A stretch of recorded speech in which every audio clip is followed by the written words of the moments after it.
Добро, господин Трипауер е тука повеќе години, значи како британски инвеститор. Какво е искуството од како странски инвеститор што живее и работи во Македонија? I think it's going to vary depending on which investor we look at. Obviously, there's a very obvious British investor, Johnson Matthey, on the ground.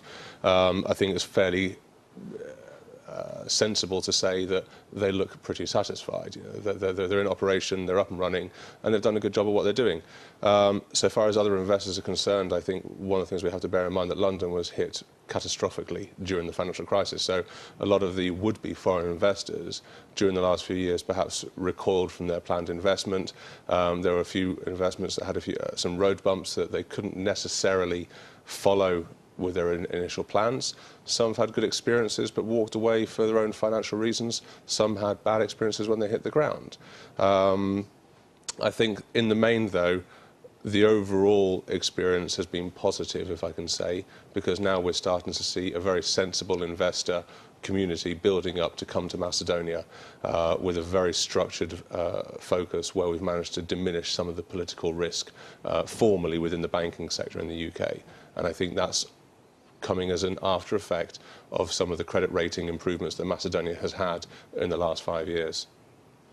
Добро, од една страна, значи ги знаете сегашните услови за инвестирање во Македонија, која сметате за најдобра придобивка што би можела да ги привлече странските инвестиции, а која е најголема пречка што може да ги одврати? So in terms of what might get in their way, at the moment one of the major factors if it's a large scale investor, most investors don't come necessarily direct with their own money. They'll partner up with debt from the bank or they'll find an equity partnership. A lot of the issue there comes on country risk. What is Macedonia as a country rating on the risk side in terms of the World Bank view, the EBRD? And up until recently, I can say the EBRD perspective in London was much more geared towards Croatia and Macedonia. Croatia and Serbia. Macedonia was put into sort of the southwest Balkans and wasn't given a fair chance, in my own opinion. So a lot of the banks, I think, were not necessarily well informed. We've worked very hard behind the scenes to change that, and we're starting to see the benefits. In terms of obstacles when they hit the ground, I'd say that there are no direct obstacles in terms of what an investor would want to do. If you want to do business here, you can do business. There's nothing stopping you. The law is fine. The procedures are generally fine. I think what will happen is when you need to do the things that complement investment. So, for example, if you want schooling for your children, your choices are quite limited. If you want to look at quality of life for your employees, we need soft things around investment to grow a lot more. But I can say one of the biggest obstacles we have found, but I do know it's being addressed, so it's not something that we don't have confidence in, but it is the actual process by which working visas are granted. It is sometimes confusing. It's not necessarily wrong, but it's sometimes confusing and sometimes difficult for people to get their head around it. The paperwork that they're asked to provide, etc., it's a little bit old-fashioned, as I can say, as a system. And we do suffer from a bit of a problem where people compare.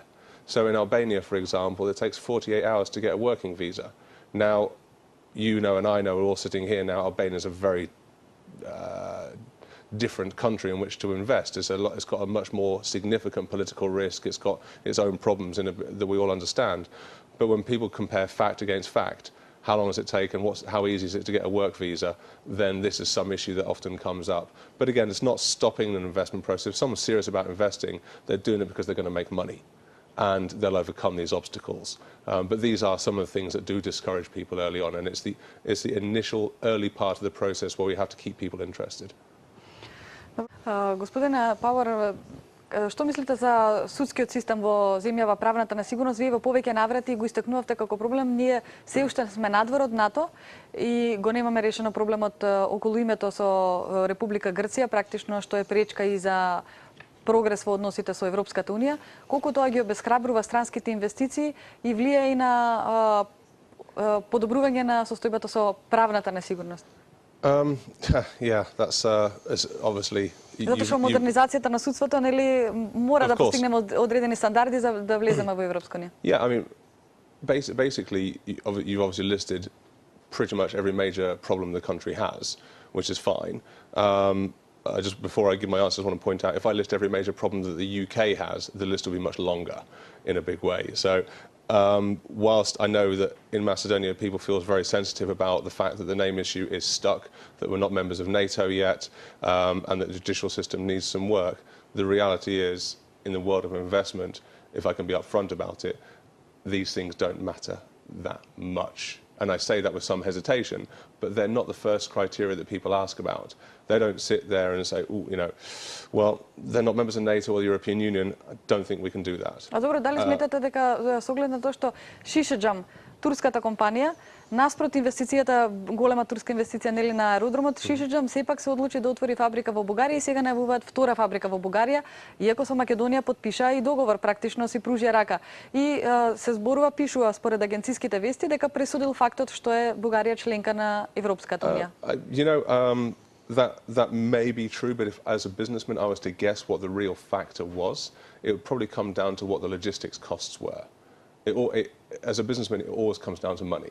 So if it's a bottle factory and it costs, the market is bigger in Bulgaria, it will cost you more to ship bottles from Macedonia to Bulgaria.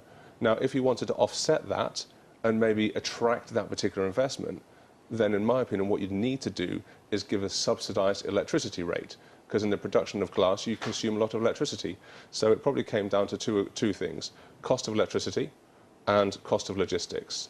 Whether or not Macedonia is in the European Union, I would argue as to whether that was important or not, just because of the glass-making process. But let's not pretend that this isn't important, because to some people, the European Union membership reduces country risk. So it could potentially improve the credit rating of Macedonia. Being a member of NATO could potentially improve Macedonia's credit rating. It could reduce the country risk. So joining NATO, perhaps first, and then European Union afterwards, I think will have economic benefit. But I don't think these are things that have to be waited for in order to actually keep business going. Because let's not forget, Macedonia's had GDP growth throughout this period of global turmoil. Macedonia and Turkey are the only two in this region to have that. It's an impressive statistic if you think about the small size of Macedonia. But I want to address your question about the judicial system. I think it is important. And I think the one thing that Britain has remained significant globally, even though we're only 60 million people, is because of our judicial system. We have, forgive me, I think we have a fairly respected, impartial judicial system that's very well advanced. And the one reason that consistently remains a factor in global economic decision-making, let's say for a Chinese investor or American, what have you, they often want to use British law to oversee an investment.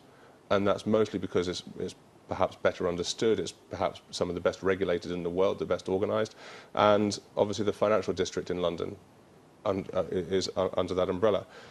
So if Macedonia were to focus intensely and as aggressively as it has on foreign investment on the judicial system, I would say not only would the lives of the citizens of Macedonia be improved, because that brings everyone benefit, but also it would send a clear signal to the rest of the world that Macedonia is a very safe and strong country in which to house your business. And it would give it the one competitive advantage that no other country in the Balkans has. So I think it would be a good move. Да. Добро споменавте, клучната работа дека секогаш се работи за парите, значи се пресметува практично профитот. Имам прашање во оваа насока и до господинот Фида, но прво ќе ве прашам вас, како компанија, значи тука и Джонсон Мет и Джонсон Контролс добија посебни бенефиции, како што вие кажувате, во преговорите со македонската влада да ги добијат. Но при влезот во Европската унија ние веќе нема да можеме како земја да имаме слободни економски зони, веројатно ќе мора да бидат искристализирани правилата според кои ќе доаѓаат инвеститорите. Дали како компанија, ако добивате сега, например, привилегирани услови и потоа ги изгубите при влезот во Европската унија, дали би се повлекле? Што во тој случај? No, I think everyone realizes that your average return on investment, depending on how big your, energy projects aside, they're a different category, infrastructure, a different category, but most investments, you're going to look between 1, 3 and 5 year, maybe up to 7 years in major investments for a return on your investment.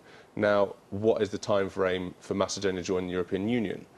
It's going to take a couple of years at least for negotiations to conclude. So let's say, even if today the name issue is fixed, you've got, on balance, risk of maybe 2 to 3 years could you get your money back, enjoy that facility whilst it's there? I think the general consensus at the И moment... да продолжите да работите во Македонија?